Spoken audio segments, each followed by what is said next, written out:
علیمہ آپا جو خان صاحب کی بہن ہیں ان کو ناپسند تھے علی امین گنڈا پور، یا ان کی خواہش پر انہیں تبدیل کیا گیا؟ نہیں دیکھیں، وہ تو پبلکلی آ گیا نا. علی امین گنڈا پور صاحب نے جو ہے ان کی بہن کے بارے میں کہا جو مناسب میں سمجھتا ہوں نہیں تھا کہنا چاہیے انہیں.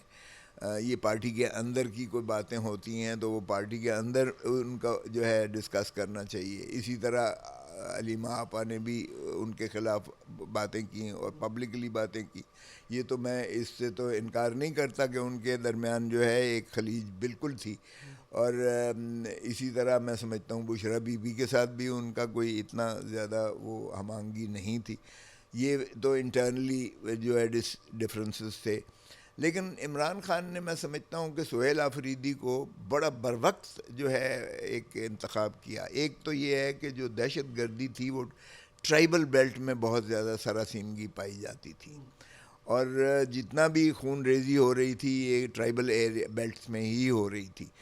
تو انہوں نے ٹرائبل بیلٹ سے ہی ایک شخص کو، سہیل آفریدی جو ہے وہ خیبر کا وہ رہنے والا ہے، وہ ٹرائبل بیلٹ کا ہے، اور وہ ان کے احساسات، ان کے جذبات ٹرائبلز کے وہ زیادہ سمجھتا ہے. اور آپ دیکھیں جب انہیں نامزد کیا عمران خان صاحب نے تو ان کے اندر وہ خوشی کی لہر جو ٹرائبلز کے اندر آئی آج تک نہیں دیکھی گئی ہے.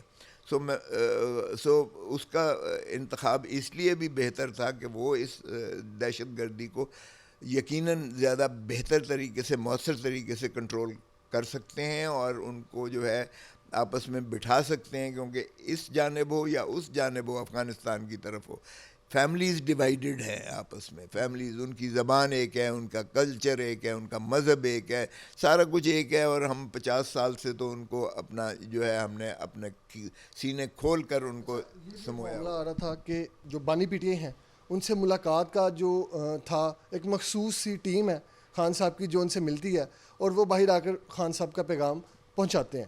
اس سارے سینیریو میں کہا جاتا ہے کہ جی بانی پی ٹی آئی کا پیغام اسی طرح ایز اٹ از جو ہے وہ باہر نہیں پہنچایا جا رہا، جس وجہ سے پارٹی میں اختلافات آ رہے ہیں. شیر افضل مروت صاحب بھی پارٹی کو خیر آباد کہہ گئے یا انہیں پارٹی سے نکال دیا گیا. یہ جو بھی معاملہ تھا، کیا یہ اختلافات ہیں کچھ اندرونی پاکستان تحریک انصاف میں؟ نہیں نہیں، دیکھیں، ملاقات تو ہائی کورٹ کے آرڈر کے باوجود فہرست جو ہے سیکرٹری جنرل دیتا ہے سلمان اکرم راجہ صاحب، لیکن اس فہرست کے مطابق اور ہائی کورٹ کے 3 رکنی چیف جسٹس کی سربراہی میں 3 رکنی بینچ کے فیصلوں پر عمل نہیں ہو رہا، نہ ہی اس کی لسٹ پر عمل ہوتا ہے. وہ جس کو چاہتے ہیں ان کو جو ہے ملاقات کروانے دیتے ہیں، سوائے اس کے کہ جب پیشی ہو تو اس میں وکلا اگر چلے جائیں تو وہ بھی اگر خان صاحب اصرار کرتے ہیں تو عدالت کی کارروائی رک جاتی ہے اور وہ ظاہر ہے کہ کسی کو بلانا پڑتا آپ ہے. کی ملاقات ہوئی؟ ابھی نہیں ہوئی ہے. مجھے خان صاحب نے یاد کیا تھا کہ آپ آئیں، لیکن چونکہ الیکشن تھا، الیکشن کی وجہ سے میں نے معذرت کی.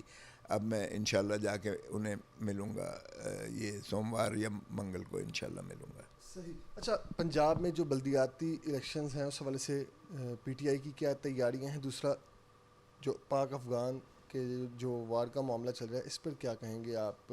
افغانی تو شروع سے ہی اس طرح سے ان کا جو رویہ رہا ہے، اب کیا پاکستان سے تمام جو افغانی ہیں ان کو نکال دیا جائے گا؟ کیا ہوگا؟ دیکھیں، جب جو پی ٹی آئی کا 3.5 سال کا جب ان کی حکومت تھی، ہماری حکومت تھی، تو اس دورانیے میں آپ دیکھیں بہت زیادہ پرامن رہا، اور تعلقات باہمی جو تھے افغانستان اور پاکستان کے وہ اتنے آسودہ تھے، اتنے آسن طریقے سے چل رہے تھے کہ کوئی ایسی جو ہے ڈرون اٹیکس اور کچھ نہیں تھا. لیکن اب جب کہ آپ نے یہ 40-50 سال سے افغانیوں کو یہاں رکھا ہوا ہے، جن کے بچے یہاں پیدا ہوئے، جن کی شادیاں یہاں ہوئیں، جن کے رشتہ داریاں یہاں ہوئیں، جن کے بچے اسکول میں پڑھ رہے ہیں، جو کاروبار یہیں کر رہے ہیں، جو ان کے گھر یہاں بنے ہوئے ہیں، آپ نے ان کو دھکا دے کے نکال دیا. اور نفرتیں نہیں ہوں گی تو کیا وہ پھول آپ کے اوپر ہار نچھاور کریں گے؟ تو بھائی کو خدا کا خوف کرو. آپ اپنے بھائیوں کے ساتھ اس طرح سے سلوک کرتے ہو کہ ان کو پھر مہاجر کر کے پھینک دیا.